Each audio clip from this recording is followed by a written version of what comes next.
Jesus Christ is the most influential man in the whole of history. I mean, till this day, his story is still preached about to millions of people. But one thing that was very interesting about Jesus was his morning routine. That's why for the next 3 days, I will be attempting Jesus Christ's morning routine. Now on the internet, there are thousands of morning routines. Most productive morning routine, millionaire morning routines, billionaire morning routines. And you'll notice that a lot of successful people have great morning routines. But Jesus' morning routine was very simple, yet effective. Now the Bible says in Mark 1 verse 35, very early in the morning, while it was still dark, Jesus got up, left the house and went to a solitary place where he prayed. If you read the Bible, you'll find out that Jesus was very busy. I mean, constantly traveling from place to place to preach the gospel of God. But despite that, Jesus always found the time to go off by himself and pray to God the Father. Who's going to carry the boat? Who's going to carry the boat in the loft?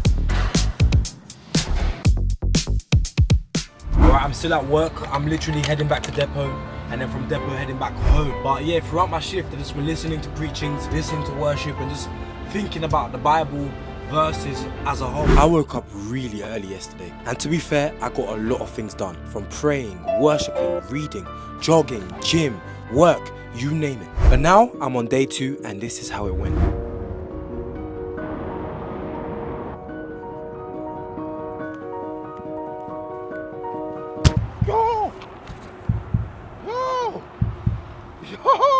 I was supposed to wake up at 4:30 a.m, but I ended up waking up at 9:30 a.m. Nevertheless, I said, let me change it up and come outside. Colossians 1 verse 16 to 17 says, in him all things were made, in earth and in heaven. This verse reminds me that every time I'm outside, I should in fact look and marvel at the glory of God. That through him saying, let it be, this vast universe was created. I know maybe other people may have that same perspective of nature, but that's how I view nature, and that's why I love being outside. Could you give me a diet plan based on what Jesus Christ ate when he was on earth? I thought it would talk back. Alright, so I thought AI would have verbally given me an answer. But according to the Bible and research, Jesus' diet consisted of fish, bread, fruits and vegetables. I think Jesus was in shape, you know. He never ate none of this overprocessed foods that we eat. He never drank some of these overprocessed cans and drinks that we drink today. Everything he ate was organic with a capital O. I mean, the Bible describes him as perfect. He knew no sin. He is in fact the epitome of a man, the perfect man, the ideal man, of which the Bible instructs us to try, follow and live a life like. Jesus often used to eat on things like fish, egg, fruits, and hence why I've got melon. And to be honest, I can't complain because these are all things I like. So I'm gonna eat this and then head off to work.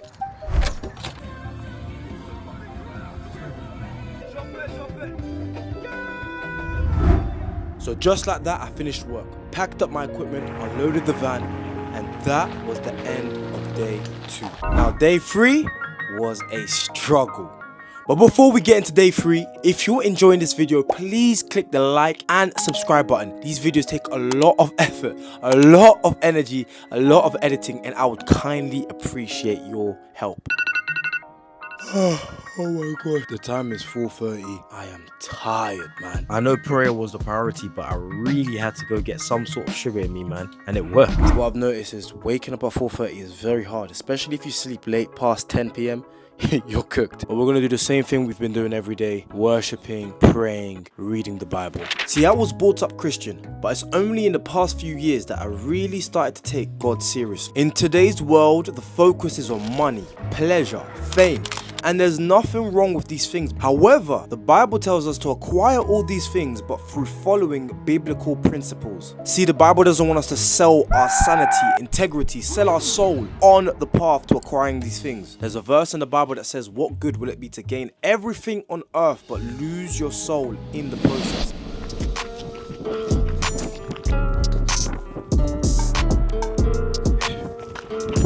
One of the reasons why throughout this video I've been going on jogs, I've been going gym, is because the Bible describes our body as the temple of God.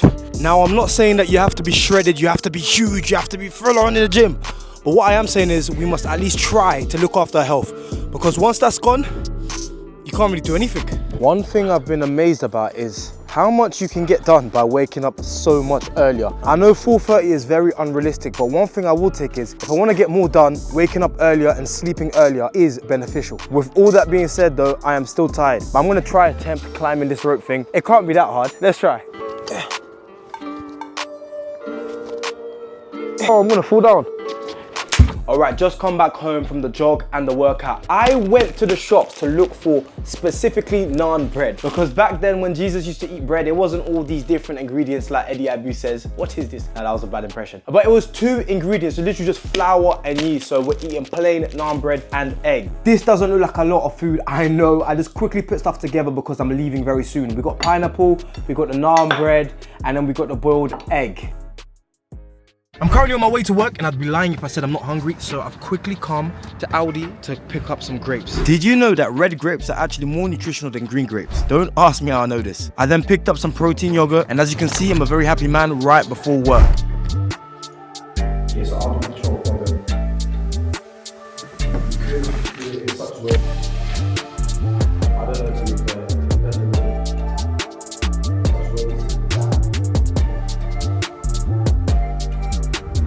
Currently on break, that's why I found this room to just spend time, pray. The book I'm reading right now is Proverbs 2 verse 12. It says, wisdom will save you from the ways of wicked men, from men whose words are perverse. The reason why I love reading Proverbs is because this book is like a manuscript on how you should live your life. In this book, you will find gems. I mean gems that will make your mind explode, that will open your eyes. It's telling us, if you want to be good, if you want a successful life, you're gonna have to make choices.